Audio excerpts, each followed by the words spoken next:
Hey everyone, back into the video content. Wanted to look today at Honey Insurance. So they're an Aussie startup. They've been going for about 2 years. Home insurance with a little bit of a tech focus angle on top of it. They've done quite well. If you keep an eye on the media, they've raised $100 million a couple of months ago. Quite a lot of awards and accolades there. So doing quite well from a business perspective. Some very big partnerships going on as well.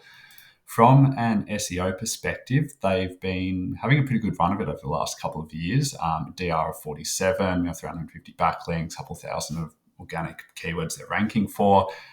Graph gradually up and to the right, which is what we always want to see in SEO.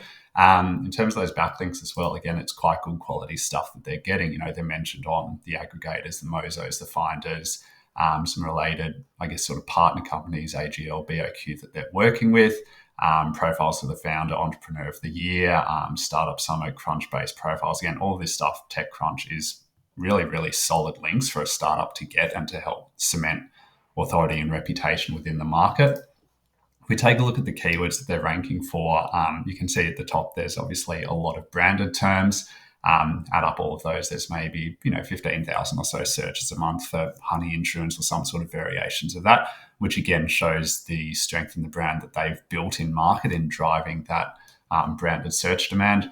What happens, however, if we filter out the branded side of things, I prefer this report to get to that quickly, take out anything that contains honey in it, they're getting only about 200, again, estimated visitors a month. Half of that is also from an article about their sort of underwriting for the Bank of Queensland product there. So from a non-branded perspective, and again, if we drill down, remove some of those branded terms, you get to that sort of core non-brand pillar, home insurance, home and contents insurance, landlord insurance. They're the key products and sort of services that they're offering. Again, substantial volume there, 20, 15, 10 sort of thousand searches a month for each of these keywords. Their ranking positions are almost non-existent or sort of off a cliff in the 60s, 70s, 90s or so. What we can also see is that if we trend that over time, back when they first sort of launched, again, you'd expect this trajectory, in the 40s, 30s, gradually climbing up. They sort of got up to, the edge of page 2, give or take, for a lot of these keywords, and then sort of dropped off, and it's been volatile as all hell since then. Similar sort of story with some of those other main keywords. Home and contents insurance up, was doing quite well till about March 2023, then off, disappeared, nothing. It's only the homepage that's ranking. There's no sort of alternate page that's jumping in and out in these scenarios, which is sometimes what you see happen. Again, same story with landlord insurance, probably performing a little bit worse. No visibility to started to get some traction, and then has gone back off out of nowhere.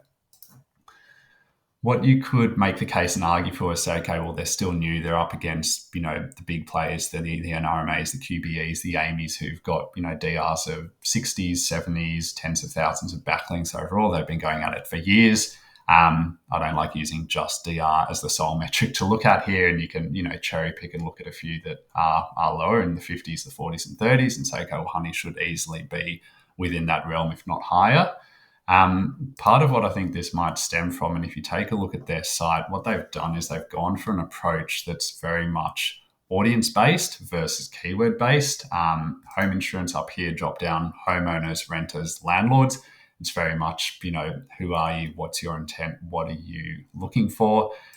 Whereas if you look at a lot of competitors within the insurance space, the typical structure is, your sub-level page, home insurance, and then you'll have a page off of that for home, contents, building and contents, landlord, again, a couple of miscellaneous ones, rental and strata insurance there as well. But those sort of pages line up very nicely with the keywords and the product intent that people are searching for, which I'd say is, possibly something that Google is expecting for or looking in that space. So when they come to this page and see that it's, slash homeowners, there's obviously, sort of value propositions and selling points there. They do have this sort of toggle here between home contents, just contents itself. It changes out a couple of these text snippets and items. But from an objective, SEO perspective, it's not really clear that, hey, we have a home and contents product, we have a contents only product. So the way that they're doing it from an audience perspective doesn't seem to be working for them currently from how they're ranking in Google. particularly when you go back to these keywords and go that, okay, even if it is, the 60s, the 70s, the 90s that they're ranking in, it's consistently the homepage, with the exception of that landlord's page for landlord insurance. So Google's understood the match in intent there. But the homepage ranking for everything else, rather than, this homeowner's page, tells me that it's not strong enough. It's not, again, well structured or well targeted enough to these sort of keywords for Google to be ranking it there. So something to think about. I obviously don't have data. This could convert really well for them. It could be the case that once people get to the site, they actually like this straightforward, oh, hey, I'm a landlord, I'm a renter, I'm a homeowner. Click through, yes, this is what I want, get my quote now today. There is always that balance between how does your audience perceive themselves and where do they sit versus what are the keywords and what do people actually search for before they get to your site. And how that plays in the SEO space, what Google then recognizes, ranks, and understands on your page versus what your audience is actually looking for, is obviously part of this big balance of SEO that we try and solve and reach a middle ground between the two, that we're still targeting the keywords and ranking for things that people are searching for, but you're still weaving in the branded elements, the tone of voice, the way you want to position and sell, hey, this is what we actually solve for a customer.